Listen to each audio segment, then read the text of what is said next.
Kita lihat seperti apa ini kondisi-kondisi yang terjadi. Kita lihat untuk kondisi yang prakontrak ya, prakontrak di tahapan perencanaan dan persiapan. Apa yang Bapak Ibu bisa rasakan di tahapan perencanaan dan tahapan persiapan atas kondisi COVID-19 ini?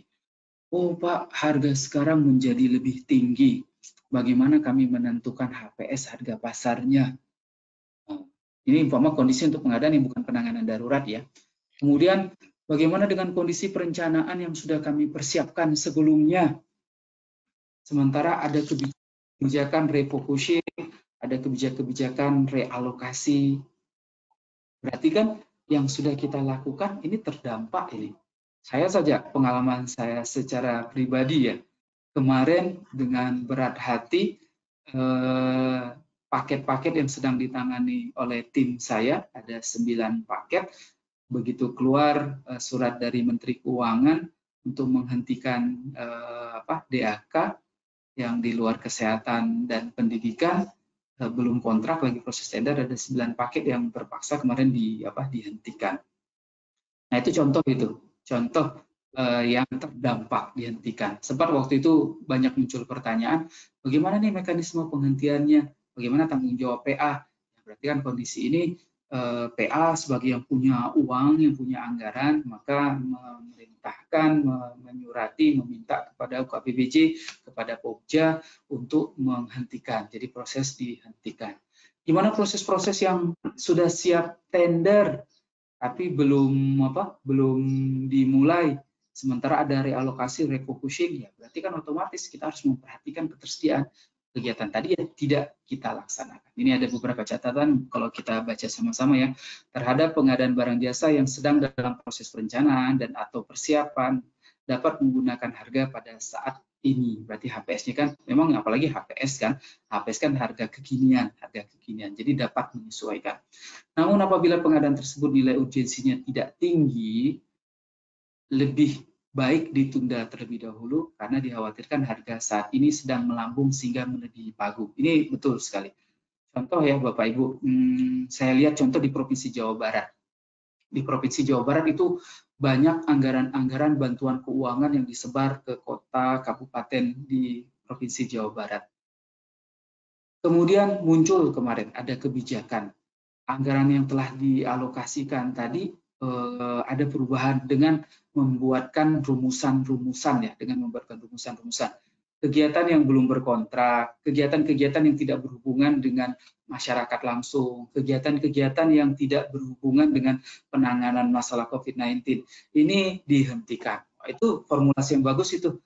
Kalau kemarin sempat kami ada webinar dengan Pak Putut ya dari Kementerian PU, itu ada satu pendekatan yang perlu kita perhatikan, berbicara tentang refocusing, realokasi, ini memang diberikan kewenangan. Nanti Bapak Ibu akan bahas di sesi siang ya, cuma saya ada kaitannya di sini, intinya tidak sembarangan ini, harus cermat betul, harus dengan rumusan yang oke betul, tidak sembarang memangkas, menghilangkan. Yang sudah kontrak pun hati-hati, jangan sembarangan. Contoh saya pernah lihat surat ketika berlakunya PSBB Bupati Tangerang kalau saya tidak salah. Di situ untuk yang kontrak pun ada semacam bahasa santun yang dikeluarkan oleh Bupati ketika memang belum memulai apa-apa di kegiatan kontrak, belum ada prestasi, maka disarankan untuk dilakukan penghentian. Ini saya yakin bahasanya Pak Bupati dalam yang lebih kurang seperti itu intinya, itu menggambarkan kehati-hatian kalau sudah kontrak, karena kalau kontrak kan sudah fakta sunt servanda ya, fakta sunt servanda ini jadi tak sembarangan untuk menghentikannya. Tapi untuk proses-proses yang belum dimulai, belum sampai kontrak, belum ada sampai progres, ini ada baiknya kalau memang ini tidak urgensi untuk dilakukan timbang-timbang lebih dalam lagi. Nah ini artinya yang terdampak di tahapan perencanaan dan persiapan. Pak, kami menyusun HPS. Nah, tadi HPS-nya mungkin berubah. Oh Pak, tapi ternyata HPS-nya tidak sesuai lagi dengan pagu. Ya bisa jadi, mungkin efek tadi mengakibatkan ini tidak kita laksanakan. Kemudian rancangan kontrak di tahapan persiapan. Nah, rancangan kontrak bagi Bapak Ibu yang belum bikin rancangan kontrak, yang belum mulai ya, tapi kegiatan ini ternyata kebijakan kepala daerah tetap dilanjutkan. Rancangan kontraknya masih dalam proses, nah berarti bersiap-siap. mungkin rancangan kontraknya akan menambahkan klausul-klausul yang lebih spesifik terkait dengan kondisi COVID-19 ini. Seperti contoh mungkin ada beberapa kondisi-kondisi kahar yang perlu diperjelas atas kondisi COVID-19 ini. Nah, itu contoh untuk rancangan kontrak. Jadi rancangan kontraknya pun yang belum mulai tapi akan melaksanakan tender, bisa jadi rancangan kontraknya akan dikemas sedemikian rupa sehingga proses pelaksanaannya nanti akan menjadi matching dengan situasi yang terjadi saat ini. Apalagi spesifikasi, Bapak Ibu yang mungkin ada pekerjaan konstruksi yang memang konstruksinya ini berhubungan dengan penanganan COVID-19 ini, atau konstruksinya yang memang tak berhubungan dengan COVID-19, tapi tetap kebijakan dari pimpinan KLPD, KLPemda tetap harus dilaksanakan. Bisa jadi spesifikasi di dalam rancangan, di dalam speknya itu, mungkin contoh terkait dengan masalah K3 keselamatan yang biasanya mungkin komponen-komponen K3-nya itu hanya seputar sepatu, helm, rompi, atau hal-hal yang lain, bisa jadi mungkin akan menambahkan nih komponen mungkin untuk disinfektan, bisa jadi mungkin ada termogan, nanti kita lihat ya beberapa item-item yang direkomendasikan. Bisa jadi mungkin perlu menyiapkan ada poster-poster untuk mengingatkan masalah COVID-19 ini, bisa jadi mungkin ada penyuluhan dari puskesmas terdekat, mungkin ada komponen biaya yang lain. Ketika kita belum mulai, berarti kita bisa lakukan sekaligus penyesuaian spesifikasi di tahapan persiapan ini. Jadi komponen-komponen rencana semula yang belum tersedia, maka kita siapkan. Makanya Ibu dan Bapak, contoh PPK-PPK yang sedang menyusun spek, contoh untuk pekerjaan konstruksi, bangun komunikasi yang intens lagi nih dengan konsultan-konsultan perencananya. Makanya konsultan perencana, untung banget yang konsultan perencana belum ditunaikan tanggung jawabnya ya, belum dibayarkan 100%, baru 80% masih bisa kita panggil-panggil lagi untuk membantu mengupdate situasi-situasi yang saat ini atas adanya proses yang sudah kita siapkan tapi terdampak akibat COVID-19 ini. Nah, itu di tahapan perencanaan dan di tahapan persiapan. Kemudian di tahapan pemilihan.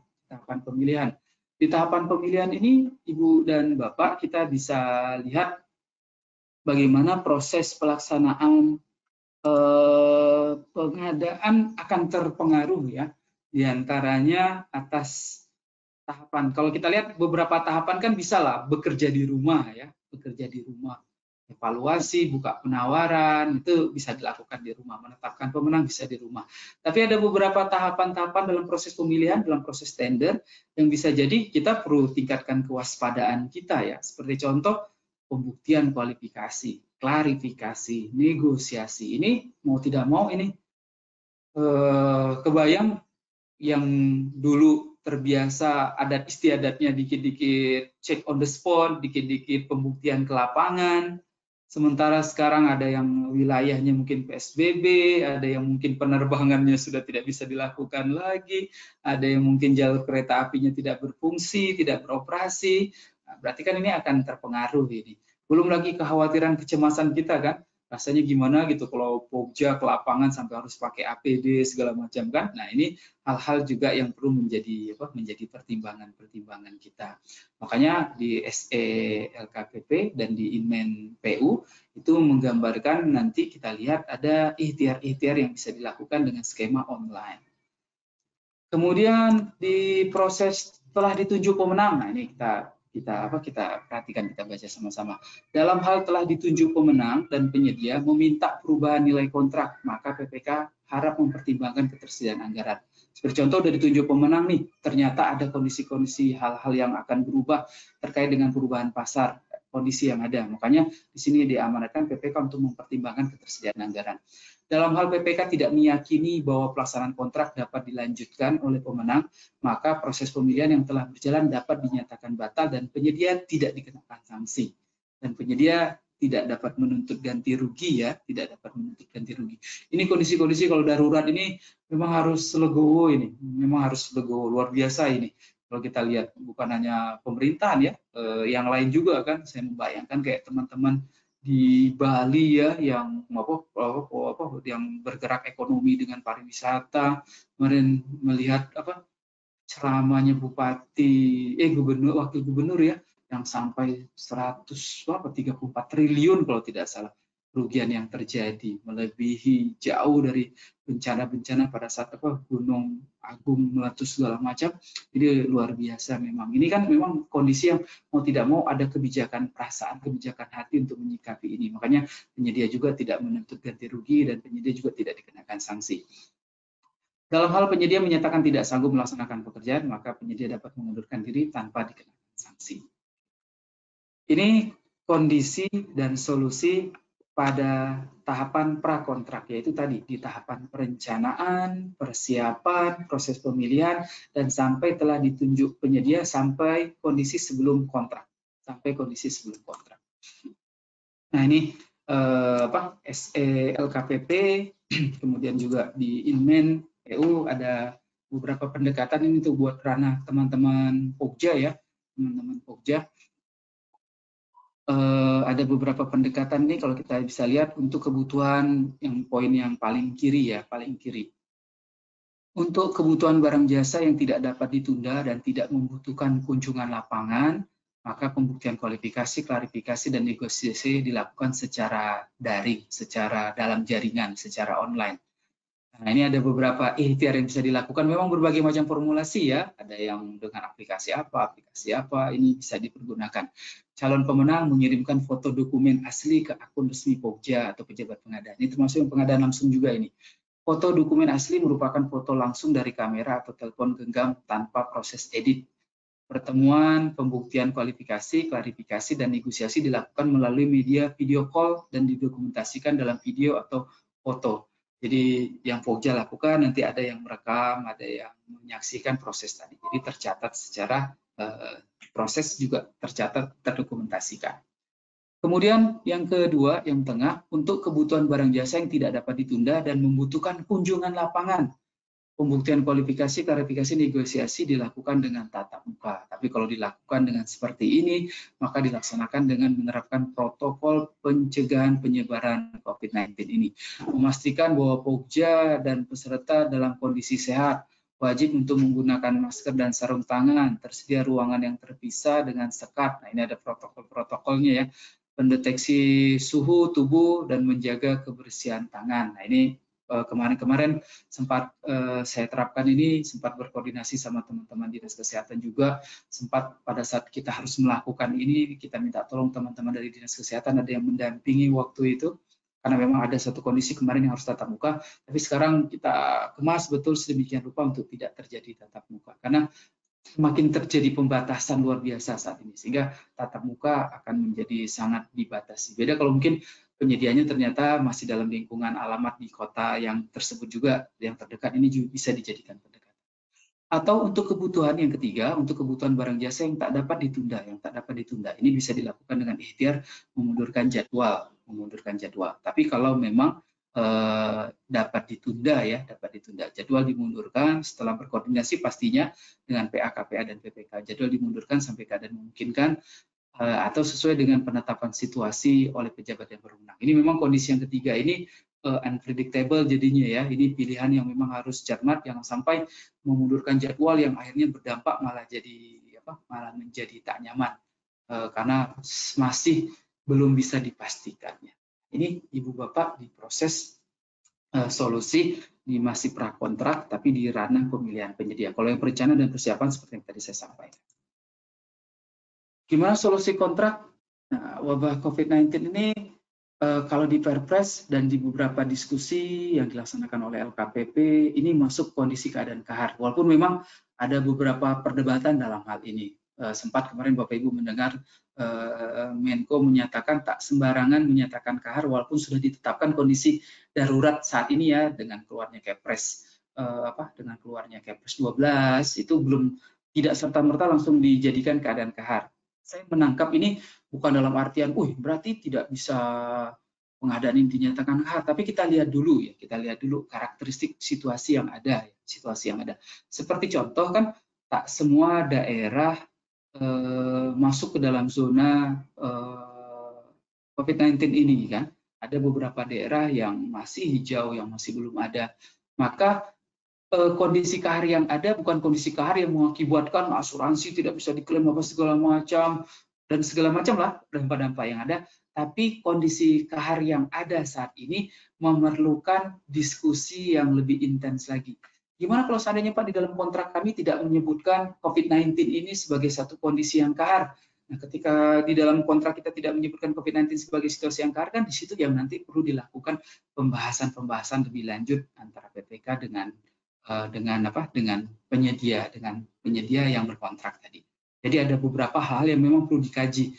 Tidak bisa eksekusinya dipukul rata. Beda tentunya pekerjaan konstruksi untuk teman-teman yang mungkin di wilayah DKI atau ada beberapa daerah Jabodetabek yang masuk zona merah dibandingkan dengan beberapa daerah mungkin ya yang masih belum masuk situasi darurat ini ya, kota kabupaten yang belum ada PDB-nya. Tentu akan ada perlakuan perbedaan ini yang perlu disikapi. Tapi kalau ternyata memang ada yang terdampak atas kondisi kahar ini, masuk zona merah, kemudian ternyata situasinya juga memang ada di zona tersebut yang sudah terpapar, ada pekerja yang sudah dinyatakan positif, kemudian ternyata memang bahan material tidak bisa masuk, lokasi BB yang tidak bisa akses kendaraan dengan leluasa, maka kondisi seperti ini yang memang perlu ada bahasan-bahasan lebih lanjut yang terdampak atas kondisi kahar COVID-19 ini. Nah, nanti kita lihat di contoh untuk pekerjaan konstruksi ada Inmen 2, di situ ada beberapa pendekatan-pendekatan yang bisa dipergunakan. Kemudian kita lihat ini ada beberapa solusi yang dikemukakan untuk kondisi darurat. Ini belum Inmen ya, ini masih pendekatan-pendekatan kajian yang dibangun oleh LKPP berdasarkan Perpres 16/2018 atas keadaan kahar. Apa solusi kontrak dalam keadaan darurat saat ini? Ada beberapa pilihan. Kontrak dihentikan secara permanen, kontrak dihentikan secara sementara, kontrak tetap dilanjutkan. Kita lihat beberapa pendekatannya. Kontrak dihentikan secara permanen. Dilakukan perhitungan bersama hasil pekerjaan atau audit sebelum pekerjaan dibayarkan. Berarti kan di sini akan ada permintaan kepada teman-teman APIP untuk melakukan perhitungan ketika pekerjaan ini dihentikan, apakah ini pembayarannya akan seperti apa. Penyedia tidak dikenakan sanksi atas pemberhentian kontrak ini. Ini untuk kondisi kontrak dihentikan secara permanen. Dihentikan secara permanen ini bisa jadi memang kondisinya, lokasinya memang zona yang dinyatakan memang pusat sebaran, atau memang kebijakannya karena pimpinan KL Pemda telah menyatakan dihentikan. Mungkin karena ada tadi ya refocusing, realokasi, atau memang ada kebijakan lain. Maka kontrak dihentikan, maka harus cukup bijak, harus cukup adil untuk tetap menilai prestasi yang bisa dibayarkan tadi. Ini memang kondisi tak nyaman memang ya, harus win-win solution ini, harus menghargai para pihak dalam pelaksanaannya. Yang kedua, kondisi kontrak dihentikan sementara. Kontrak dihentikan sementara. Pelaksanaan kontrak di adendum untuk dihentikan sementara. Di adendum untuk dihentikan sementara. Nah, ini bahasa ini memang sempat ada beberapa diskusi juga. Apakah perlu sampai membuat adendum kontrak atau cukup dengan kita membuat berita acara yang menyepakati kontrak dirubah. Nah, ini pendekatan saja, saya rasa ini tak menjadi permasalahan. Bisa jadi para pihak membuat kesepakatan dalam berita acara untuk melakukan perubahan, atau bisa jadi sampai dibuatkan adendum. Memang tertibnya sih bisa dibuatkan adendum yang mengatur adanya penghentian sementara dengan memperhatikan klausul yang sudah ada sebelumnya di dalam kontrak yang sudah dibuat. Yang kedua, dilakukan adendum perubahan waktu pelaksanaan setelah keadaan kondusif dengan perpanjangan waktu sesuai hak dan kewajiban selama dihentikan. Ini juga bisa dijadikan pendekatan. Cuman sampai kapan ini? Ini yang memang masih terjadi perdebatan ya. Kalau yang dikatakan dihentikan sementara ini sampai kapan? Gimana kalau nanti lewat tahun anggaran? Nah, kalau lewat tahun anggaran sih sebenarnya ada sedikit pendekatan ya, apalagi contoh untuk kayak teman-teman di daerah, ada DPAL ya, DPA lanjutan, jadi anggaran sekarang dilanjutkan, dilungsurkan tahun depan. Kalau kita lihat kan DPAL ini bisa terpenuhi ketika dua unsur sudah terpenuhi, kontrak sudah ada dan terjadi kahar ya, force majeure, dan ini kan terpenuhi ini, maka memungkinkan, tapi tentu tidak sembarangan ini. PPK harus komunikasi sama PA-KPA dan PA-KPA harus berinteraksi cepat dengan teman-teman di ranah pengelola anggaran bagaimana kebijakan-kebijakan yang akan diterapkan atas kondisi seperti ini. Jaminan pelaksanaan bisa diperpanjang, dapat lintas tahun anggaran. Nah, ini kalau lintas tahun anggaran kan yang tadi yang saya katakan. Contoh kalau umpama kayak di daerah bisa diberlakukan DPH. Ketiga, kontrak dilanjutkan. Kontrak dilanjutkan ini dalam artian setelah ada keyakinan, setelah ada kepastian anggaran tersedia. Makanya Bapak Ibu PPK sekali lagi untuk kondisi sekarang mau tidak mau ini interaksi dengan PA-KPA untuk melaporkan progres perkembangan ini perlu ditingkatkan. PA-KPA pun harus proaktif ini, harus proaktif untuk membangun komunikasi dengan teman-teman, contoh kalau di daerah dengan TAPD, dengan anggaran, bagaimana kepastian anggaran ini. Nanti kita lihat juga di bahasan siang ya, di situ akan ada membahas tentang refocusing dan realokasi. PPK melakukan permintaan perintah tertulis kepada penyedia untuk melanjutkan. Jadi ada dokumen administrasi, penyedia diminta untuk melanjutkan. PPK berhak untuk mendapat pergantian, penyedia berhak untuk mendapatkan penggantian wajar sesuai dengan yang telah dikeluarkan dalam masa KR ini.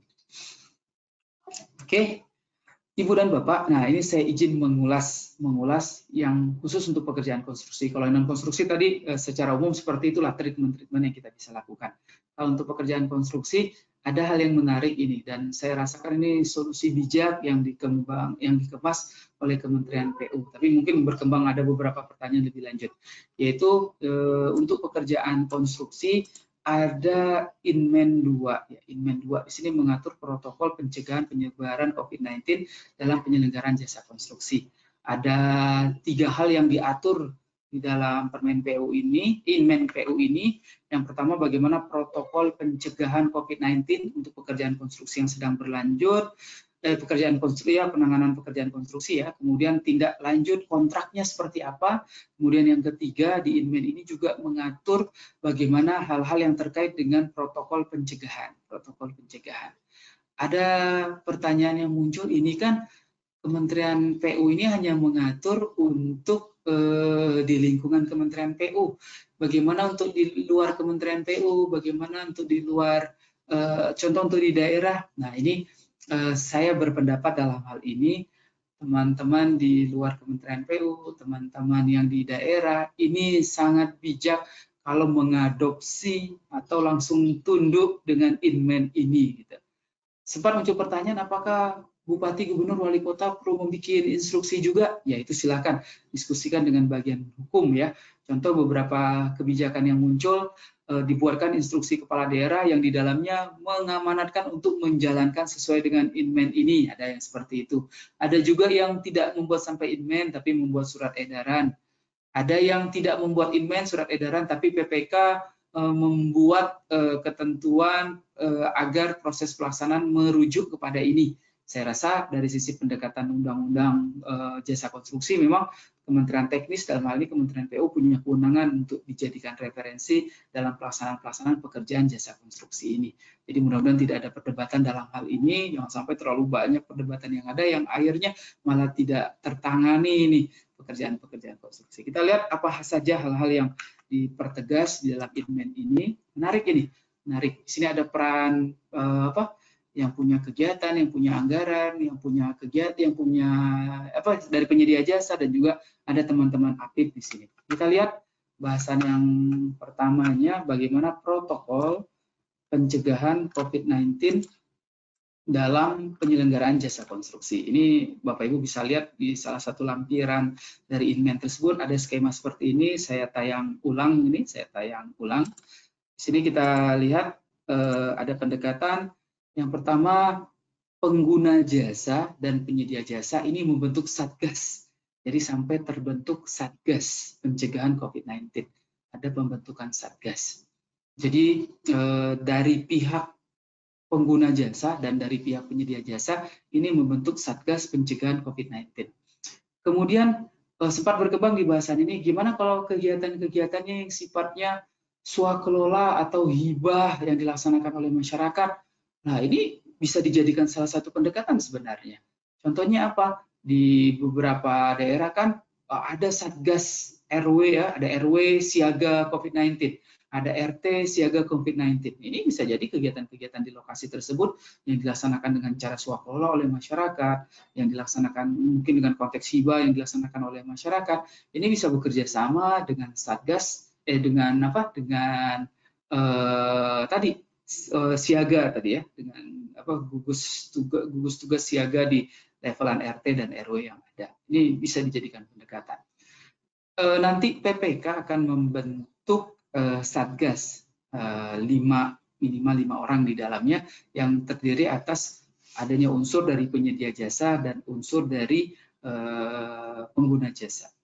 Kemudian yang kedua, penyedia jasa ini menyediakan fasilitas pencegahan COVID-19 ini, menyediakan fasilitas. Ini memang diskusinya bisa beberapa bagian menjadi sangat teknis ya, seperti dengan mungkin ada beberapa tukang yang tidur numpuk-numpuk di bedeng-bedeng itu, nah itu mungkin berarti perlu sosialisasi, mungkin penyedia space yang lebih mumpuni, kemudian mungkin nanti akan disediakan apa termo ini ya, termo ya. Wah, termogannya mahal. Ya, mungkin bisa jadi termo yang sederhana itu ya, termometer yang sederhana, yang singkat tadi, apa yang simple, yang murah kan masih ada yang masih di harga di bawah 100 ribuan. Dan hal-hal yang memang terkait dengan kebutuhan-kebutuhan pencegahan COVID-19 tadi, hand sanitizer. Kemudian Satgas ini punya tugas mengedukasi semua orang untuk menjaga diri, membangun komunikasi edukasi di sini, mengingatkan, ada poster. Kemudian penyedia jasa mengukur suhu, wah ini nggak tanggung-tanggung ini, mengukur suhu pagi, siang, sore, dilakukan aktivitas ini. Yang kelima, penyedia jasa membuat kerjasama penanganan COVID-19 dengan rumah sakit atau puskesmas terdekat. Nah ini saya poin nomor 5 ini saya sempat melakukan uji pengumpulan informasi di beberapa daerah. Ternyata alhamdulillah ini sudah banyak yang sudah menerapkan. Kebetulan beberapa komunikasi yang saya bangun dengan teman-teman Kadinkes kan ada beberapa yang memang pernah menjadi peserta pelatihan, sering konsultasi ke saya iseng saja menambahkan pertanyaan komunikasi, sudah ada komunikasi belum dengan puskesmas untuk penyedia konstruksi telah membangun kerjasama, ternyata beberapa diantaranya sudah, tapi memang tak bisa dipungkiri juga kayaknya kalau dibuat antara sudah dan belum, banyak yang belum. Mudah-mudahan Bapak Ibu yang mengikuti diskusi ini juga bisa mengingatkan untuk membangun komunikasi kerjasama dengan puskesmas atau rumah sakit terdekat. Dalam artian ini tidak ada format baku seperti apa, mungkin bisa melalui surat, bisa menyampaikan kami ada kegiatan ini, nanti mohon difasilitasi kalau terjadi kondisi-kondisi seperti ini. Yang keenam, pengguna atau penyedia jasa ini terpaksa menghentikan sementara, kalimatnya menghentikan sementara ya, pekerjaan jika terindikasi ada tenaga kerja yang terpapar COVID-19. Nah, nanti ada tindak lanjutnya nih. Penyedia jasa, poin nomor 7, melakukan tindakan isolasi dan penyemprotan disinfektan sarana prasarana kantor dan lapangan. Ini juga beberapa protokol-protokol yang perlu dipersiapkan dalam menyikapi kondisi penanganan COVID-19 ini. Ini contoh hal yang diatur di dalam Inmen 2 2020 tersebut. Ini Bapak Ibu muncul tak sampai membuat sebuah struktur baru yang berlebihan sih, makanya kalimatnya juga Satgas. Ada beberapa pertanyaan yang sempat yang masuk ke saya, yang konsultasi ke saya. Satgas ini seperti apa? Kan yang membentuk PPK. Apakah PPK punya kewenangan bikin SK lagi, bikin pengangkatan Satgas? Sementara di dalam Perpresnya nggak ada kewenangan PPK seperti itu. Ibu Bapak, ini kita pahami yang dimaksud di sini PPK membentuk Satgas ini, PPK menggunakan kewenangan manajemennya untuk memang dapat menggunakan sumber daya yang ada, baik dari sisi penyedia maupun dari sisi tim yang sudah tersedia, tim pendukung yang sudah tersedia, tim teknis yang sudah tersedia. Ini bisa ditambahkan penugasannya terkait dengan situasi saat ini. Sempat ada pertanyaan lagi, Satgas ini perlu dikasih honor lagi nggak? Kalau sudah bahasan honor ini jadi bahasan yang bisa berkembang lebih dalam ini. Saya sih beranggapan ini kan kondisi darurat ya, honor apa segala macam timbang-timbang lah. Kan semakin kecil honor yang kita dapat, semakin besar pahala yang kita peroleh. Mudah-mudahan bisa disetting. Ini sebenarnya menjadi rangkaian Ini bisa sebenarnya menjadi rangkaian ibadah kita. Jadi nggak usah sampai harus yang yang dikit-dikit terkontaminasi harus mendapat. Yang dilibatkan ke dalam Satgas ini juga kan orang-orang yang memang menjadi bagian dari timnya PPK, timnya pengguna jasa, dan dari penyedia. Jadi kan nggak perlu sampai yang ditambahkan lagi seolah ada struktur baru gitu. Nanti ada ketua yang merangkap anggota, kemudian ada 4, ini paling sedikit 5 orang, ada 4 anggota yang mewakili dan pengguna jasa dan penyedia. Siapa nih yang bagusnya yang diangkat jadi ketua? Tak diatur nih secara spesifik. Ada beberapa pendekatan formasi yang mungkin bisa dikemas ya, yang bisa dikemas. Misalkan ketuanya mungkin langsung saya sih menyarankan bukan PPK yang menjadi ketua satgasnya ini, tapi bisa karena PPK nanti dia berada di posisi manajemen secara keseluruhan. Mungkin bisa jadi mungkin dari sisi konsultan pengawas, bisa jadi mungkin siapa nih personel manajerial, tim leadernya di lapangan yang ditugaskan, atau ada pihak lain yang ditugaskan. Silakan saja, tidak ada format kaku dan baku, ini bisa dijadikan salah satu pendekatan. Nah, Satgas ini yang nanti kalau kita lihat ada catatan di sini, ini khusus untuk di lingkungan Kementerian PU. Satgas ini yang nanti berkoordinasi dengan Satgas Penanggulangan COVID-19 di Kementerian. Nah, kalau untuk di luar Kementerian PU, teman-teman di daerah, teman-teman di kementerian yang lain, tentunya ini melalui komunikasi yang kita lihat yang jangan sampai menghambat proses ya. Di sini bisa saja formatnya nanti koordinasinya ini bukan dalam artian yang bertatap muka melaporkan, tapi melalui proses-proses kerja ya, seperti contoh melalui PPK, nanti PPK mengkomunikasikan dengan PAKPA, atau mungkin nanti bisa jadi PAKPA memang memberikan kesempatan kepada PPK untuk berinteraksi langsung dengan gugus tugas, atau tadi ya dengan puskesmas. Ini bentuk-bentuk koordinasi yang dimungkinkan terjadi. Apa tugas dan tanggung jawab Satgas dalam hal ini? Sosialisasi, pembelajaran, promosi-promosi teknik dalam penanganan pencegahan ini, kemudian berkoordinasi tadi ya, memeriksa kesehatan, kemudian memantau kondisi kesehatan, memberikan vitamin, fasilitas kesehatan, dan melaporkan kepada PPK kalau ada kondisi-kondisi positif atau ada tenaga kerja, pekerja yang masuk ke dalam PDP. Jadi kalau kita lihat, kelihatan aja sangat, ada 10 job desk baru nih. Tapi sebenarnya ini hanya rangkaian tugas biasa lah, nggak sampai menambah beban kerja yang berat lagi. Dan jangan lupa setting ibadah ini, mudah-mudahan tugas tambahan ini menjadi proses yang kita lebih berkontribusi untuk memberikan keselamatan kepada teman-teman yang terlibat dalam pelaksanaan pekerjaan. Wanti-wanti betul Bapak Ibu, contoh untuk pekerjaan konstruksi yang harus kita lindungi, yang harus kita sayangi betulnya adalah para pekerja. Mereka itu menjadi ujung tombak, makanya kita harus sayangi, berikan perlindungan-perlindungan kepada mereka. Lanjut, nah bagaimana konteks pemberhentian pekerjaan sementara? Penyelenggara jasa konstruksi dapat dihentikan sementara akibat keadaan kahar ini jika ada terjadi indikasi. Nah ini kisi-kisi yang di dalam Inmen disampaikan. Di luar pekerjaan konstruksi ini juga yang seperti tadi yang kita lihat bahan paparan saya sebelumnya, ini bisa jadi pendekatan yang bisa dipergunakan, yaitu ketika pekerjaan tadi memiliki risiko tinggi akibat lokasi yang berada di pusat sebaran. Contoh di beberapa daerah yang zona merah ya, ada beberapa kelurahan RW yang memang itu merupakan pusat sebaran. Ya hati-hati kalau memang di situ ada pekerjaan konstruksinya. Telah ditemukan pekerja yang positif dan atau berstatus PDP, ini dihentikan sementara. Atau pimpinan KL Pemda ini mengeluarkan peraturan untuk menghentikan kegiatan ini dihentikan sementara akibat kahar ini yang tadi saya sampaikan. Ada beberapa daerah yang sudah membuat kebijakan untuk dihentikan sementara. Jika karena sifat urgensinya tetap harus dilaksanakan penyelenggaraan konstruksi ini, ketika memang memang harus tetap dilaksanakan ya, tetap dilaksanakan itu ada beberapa pendekatan. Bisa jadi karena memang urgensi, ini memang konstruksi ini memang kebutuhan untuk menangani darurat tadi, berarti kan harus tetap dilaksanakan. Atau kegiatan ini memang tidak menjadi kebijakan yang dihentikan, maka ini untuk di Kementerian PU-nya. Ini yang mungkin yang perlu didiskusikan lebih lanjut dengan kebijakan di masing-masing tempat Bapak Ibu ya.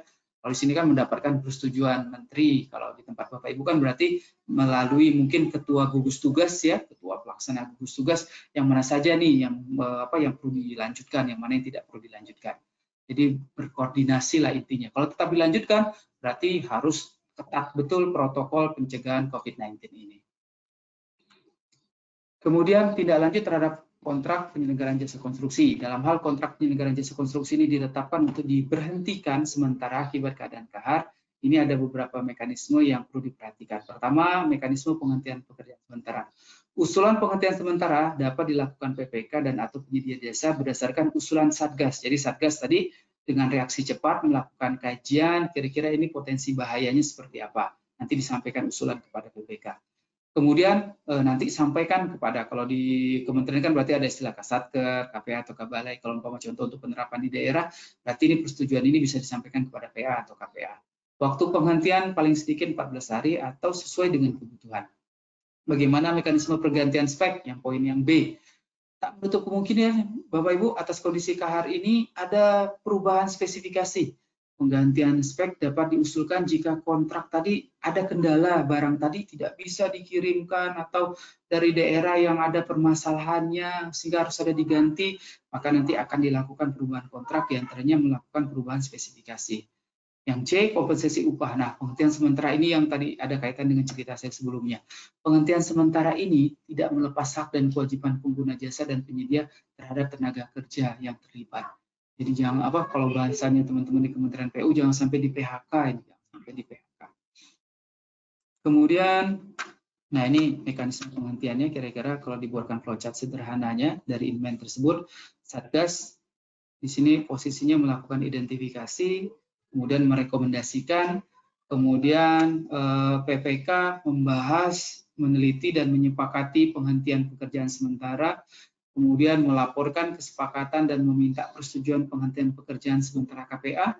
Kemudian nanti kalau setuju tugasnya PA, KPA, Kasatker, Kepala Balai menyetujui pekerjaan tadi, kemudian nanti kembali ke PPK menetapkan penghentian sementara dan menyampaikan secara tertulis kepada penyedia jasa.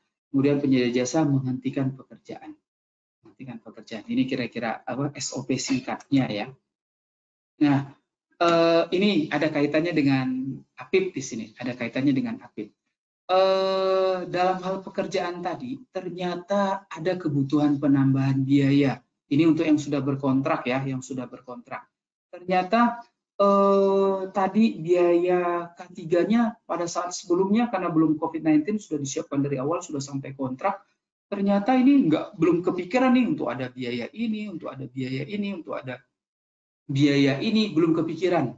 Sehingga dalam pelaksanaannya memerlukan nih, nanti perlu ada disinfektan, perlu ada pengukuran, perlu ada mungkin tambahan biaya ini, tambahan biaya ini. Ini menjadi biaya yang dapat diusulkan tambahan untuk penerapan terkait dengan keselamatan dan kesehatan kerja ini. Tentunya nanti akan dilakukan dengan adendum kontrak. Nah, ketika nanti ternyata akan ada biaya-biaya yang diperlukan, maka dapat diusulkan biaya-biaya tambahan. Biaya-biaya tambahan. Tapi tentunya biaya tambahan ini perlu memperhatikan ketersediaan anggaran. Ada beberapa pendekatan-pendekatan yang bisa dipergunakan, seperti contoh dengan mengoptimalkan efisiensi dari proses tender, proses negosiasi di pengadaan langsung. Ini dicoba diusulkan untuk dipergunakan untuk menambah biaya tadi. Atau ada ikhtiar lain, tapi memang mesti dengan proses cepat. Penambahan biaya ini bisa jadi diusulkan untuk menggunakan yang di BTT tadi ya. Kan ada biaya, ini bahasan yang kemarin ya, BTT, biaya tak terduga ini kita bisa usulkan melalui penggunaan anggaran, berkoordinasi dengan gugus tugas dengan reaksi cepat untuk menggunakan BTT tadi. Ini bisa dijadikan pendekatan. Nah, cuman gimana nih kewajaran harga atas biaya tambahan ini? Ini yang Ibu Bapak PPK, APIP, untuk memastikan kewajaran harga atas biaya tambahan ini, Kabalai, Kasatker, berarti kan di sini pengguna anggaran, pimpinan perangkat daerah, ini menyampaikan permohonan kepada APIP untuk melakukan review usulan pemenuhan tadi. Jadi ada review yang melibatkan APIP kembali, apakah ini wajar untuk dilakukan penambahan biaya tadi. Jadi ada ikhtiar tambahan di bagian yang ini. Oke, Ibu dan Bapak, seperti itu. Baiklah Bapak dan Ibu, saya akhiri sebagai moderator. Lebih dan kurang saya mohon maaf. Wabillahi taufiq wal hidayah. Wassalamualaikum warahmatullahi wabarakatuh.